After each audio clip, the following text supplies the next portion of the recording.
Sri Aurobindo translates Brihad Aranyaka Upanishad, Chapter 1, Section 2, Verse 1, quote, "Formerly there was nothing here.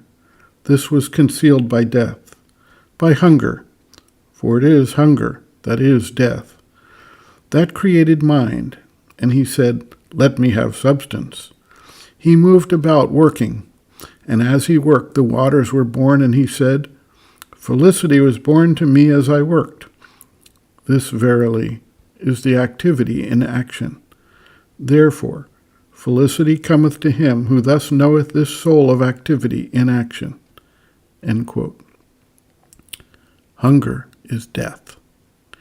In this case, the Upanishad is not referring directly to the physical hunger for food, but to the much deeper and broader issue of desire, and how the individual fulfilling the desire, in his attempt to consume the object of its desires, is eventually itself consumed. A wise man, anecdotally considered to be the Buddha, once indicated that a bird, while it is alive and satisfying its hunger, may eat ants. When it dies, however, ants eat the bird. Everything that eats, everything that consumes, is part of the cycle of eating. Concisely stated, the eater eating is eaten. The Taittiriya Upanishad states, quote, "I am food. I am the eater of food. He who giveth me, verily he preserveth me, for I, being food, eat him that eateth." End quote. Taittiriya Upanishad, Bhrigu Valley, Chapter 10, translated by Sri Aurobindo.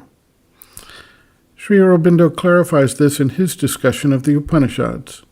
Quote, "If God is everywhere, he must be in the food we eat. Not only is God the eaten, but he is the eater. And eventually, says the Vedanta, when you come to the bottom fact of existence, there is neither eaten or eater, but all is God." End quote.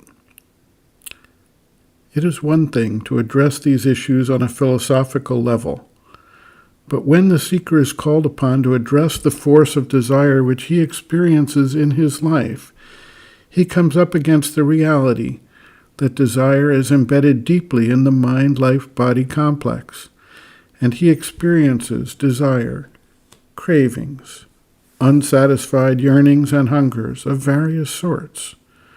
The desire for food is illustrative, but not exclusive. Sri Aurobindo advises that the seeker should shift his standpoint to one of the witness and experience hunger or craving for a specific food as something external to his true being. It may be helpful to reflect that the human being is not a unified whole, but an amalgamation of parts, and not all of these parts are actually the human being himself. For example, our digestive system is populated by a symbiotic colony of bacteria, without which we would have a hard time digesting anything. The question arises, whose hunger is it when we experience the sensation or the impulse to hunger, or a craving for a particular food? Is it our own habit of response to the force of desire? Or is it indeed the prompting of the bacterial colony seeking to satisfy its hunger? Either way, this is part of the process of understanding, addressing, and transcending desire as the motive force of life and action.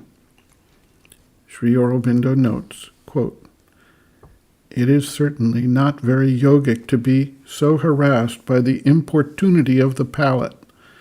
In this, as in many other matters, if you want to do yoga, you must take more and more in all matters, small or great, the yogic attitude. In our path, that attitude is not one of forceful suppression, but of detachment and equality with regard to the objects of desire. Forceful suppression. Fasting comes under the head, It is of no use for this purpose. Abandon that idea altogether. Stands on the same level as free indulgence. In both cases, the desire remains. In the one, it is fed by indulgence. In the other, it lies latent and exasperated by suppression. It is only when one stands back, separates oneself from the lower vital, refusing to regard its desires and clamors as one's own, and cultivates an entire equality and equanimity in the consciousness with respect to them, that the lower vital itself becomes gradually purified, and itself also calm and equal. Each wave of desire as it comes must be observed as quietly and with as much unmoved detachment as you would observe something going on outside you, and allowed to pass, rejected from the consciousness, and the true movement, the true consciousness steadily put in its place. End quote. Reference, Sri Aurobindo and the Mother, Looking from Within, Chapter 5, Attitudes on the Path, pages 165 to 166.